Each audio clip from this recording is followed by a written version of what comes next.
முனாஃபிகளை பற்றி அல்லாஹ் வந்து எப்படி அவங்கள எடுத்துக்கணும், இவங்களை வந்து நீங்கள் கேர் பண்ணாதீங்க, அதாவது வராதவங்களை வந்து நீங்கள் வந்து கேர் பண்ணாதீங்க அப்படின்னு சொல்லி அல்லாஹ் நபி ஸல்லல்லாஹு அலைஹி வஸல்லம் இது ஒரு படிப்பினையாக அல்லாஹ் சொல்கிறோம்.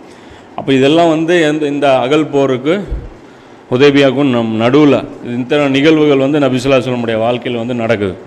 அடுத்து ஒரு முக்கியமான சில படைப்பிரிவுகள் நபி ஸல்லல்லாஹு அலைஹி வஸல்லம் அனுப்புகிறாங்க. இதில் ஒரு படைப்பிரிவு பார்த்தீங்க அப்படின்னா அப்துர் ரஹ்மான் இப்னு அவுஃப் ரலியல்லாஹு அன்ஹு அவங்களுடைய தலைமையில் நபி ஸல்லல்லாஹு அலைஹி வஸல்லம் தௌமத்துல் ஜந்தல் அப்படிங்கிற ஒரு இடத்த நோக்கி நபி ஸல்லல்லாஹு அலைஹி வஸல்லம் இந்த படைப்பிரிவு அனுப்புகிறாங்க. இந்த அப்துர் ரஹ்மான் இப்னு அவுஃப் அனுப்பும்போது ரசூல்லா இந்த தலப்பாக வந்து அவரே தன்னுடைய கையால் கட்டி வந்து நபி ஸல்லல்லாஹு அலைஹி வஸல்லம் அனுப்புகிறாங்க.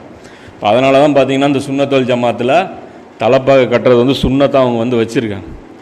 அது வந்து அது பார்த்திங்கன்னா நம்ம கேலி பண்ணிடுறோம், செய்யாமல் நம்ம இருக்கிறது ஒன்றும் பிரச்சனை கிடையாது.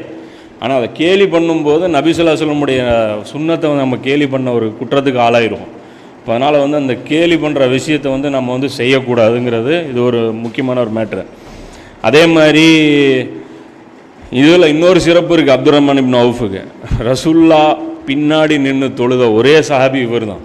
இவருக்கு பின்னாடி மட்டும்தான் நபி ஸல்லல்லாஹு அலைஹி வஸல்லம் தொழுகை நின்று தொழுதுருக்காங்க.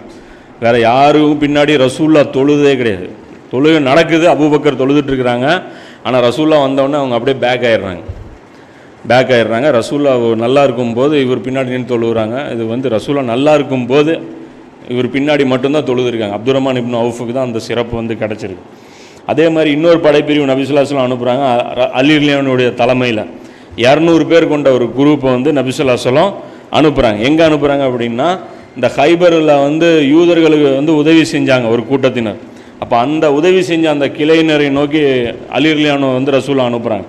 அவங்க போய் என்ன பண்ணுறாங்க அப்படின்னா 500 ஒட்டகத்தை பிடிச்சிட்டு 200 ஆடுகளை வந்து பிடிச்சிட்டு நபி ஸல்லல்லாஹு அலி ரலியல்லாஹு வர்றாங்க. இது ஒரு முக்கியமான படைப்பிரிவு. அடுத்த ஒரு படைப்பிரிவு நபி ஸல்லல்லாஹு அலைஹி வஸல்லம் அனுப்புகிறாங்க. அபூபக்கர் ரலியல்லாஹுடைய தலைமையில் வாதில் குர்ரா அப்படிங்கிற ஒரு இடத்த நோக்கி நபி ஸல்லல்லாஹு அலைஹி வஸல்லம் அனுப்புகிறாங்க. அதே மாதிரி இன்னொரு படைப்பிரிவு அனுப்புகிறாங்க.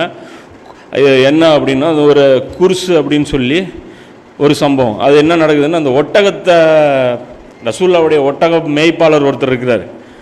ஒரு வெளியிலேருந்து ஒரு கூட்டம் வர்றாங்க. வந்து ரசூல்லாட்ட எங்களுக்கு வந்து உடம்பு சரியில்லை அப்படின்னு சொல்லி உதவி கேட்குறாங்க.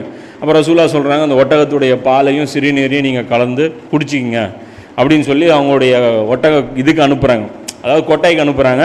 அவங்க போய் அங்கே இருக்கக்கூடிய அந்த காவலரை கொன்னுட்டு அந்த ஒட்டகங்களை பிடிச்சிட்டு போயிடுறாங்க. இவங்களை பிடிக்கிறதுக்கு நபி ஸல்லல்லாஹு அலைஹி வஸல்லம் ஒரு படைப்பிரிவு அனுப்புகிறாங்க. இது எல்லாமே இந்த ஒரு வருஷத்தில் நடக்குது. அதாவது அகலுக்கும் ஹுதைபியாவுக்கும் மத்தியில் நடக்கக்கூடிய இந்த நிகழ்வுகள் இது எல்லாமே